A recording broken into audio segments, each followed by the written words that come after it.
তো hello dear student, কেমন আছো? আই হোপ প্রত্যেকে শুধু ভালো নয়, ভীষণ ভালো আছো। স্ক্রিনের ওপর লাভ ও ক্ষতি চ্যাপ্টার একটা কোশ্চেন দেখা যাচ্ছে। এই কোশ্চেনটা আমরা মন দিয়ে প্রথমে পড়বো, বুঝবো, তারপর অঙ্কটা প্র্যাকটিস করবো। ওকে? কি বলেছে দেখো, বলেছে যে একজন বই বিক্রেতা ৩,২০০ টাকায় ৪০টি বই ক্রয় করলো। বেশ, বোঝা গেল। তাহলে ৪০টা বই ক্রয় করেছে কত টাকায়? ৩,২০০ টাকায়। বেশ, এটা বুঝলাম। এবারে কি আছে? ৮টি বইয়ের বিক্রয় মূল্যের সমান লাভে বইগুলো বিক্রয় করা হয়। বুঝলে কি? বুঝলাম না? চলো একটা কাজ করছি, ভালো করে পড়ি এখানটা। ৮টি বইয়ের বিক্রয় মূল্য, এই যে ৪০টা বই না, ক্রয় মূল্য এত টাকা। ৪০টা বই বিক্রি করবো আমি। হ্যাঁ, ৪০টা বই বিক্রি করলে লাভ কত হবে সেইটা কত বলেছে? ৮টা বইয়ের বিক্রয় মূল্যের সমান। তাহলে আমি এখানে একটা কাজ করছি যে একটি বইয়ের বিক্রয় মূল্য সমান এক্স টাকা ধরছি। তাহলে ৮টি বইয়ের বিক্রয় মূল্য কত হবে? 8x। আর ৪০টি বইয়ের বিক্রয় মূল্য কত হবে? 40x টাকা।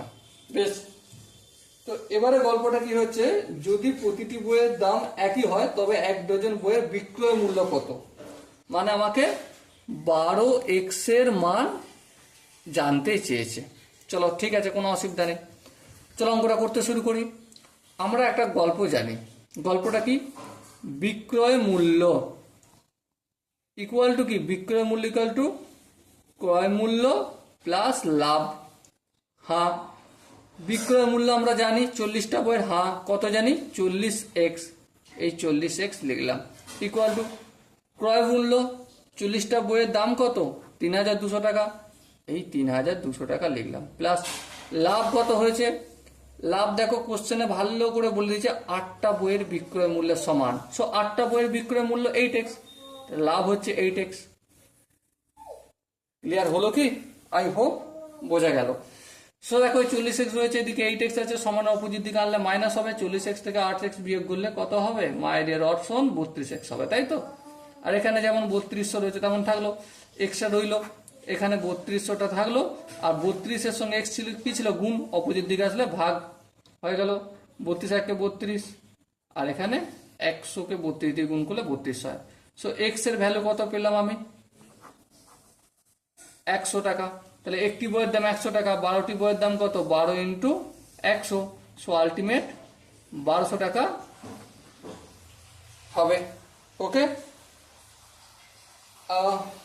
সো এখানে দেখো 4টে অপশন আছে, এই 4টে অপশনের মধ্যে option C is the right option. I hope প্রত্যেকে প্রতিটা স্টেপ বুঝতে পেরেছো। যদি কোনো স্টেপ বুঝতে অসুবিধা থাকে তার জন্য কমেন্ট বক্সটা খোলা রইল। ওকে? সো দেখা হচ্ছে পরবর্তী সেশনে। ততক্ষণ পর্যন্ত ভালো থেকো, সুস্থ থেকো এবং জয় হিন্দ।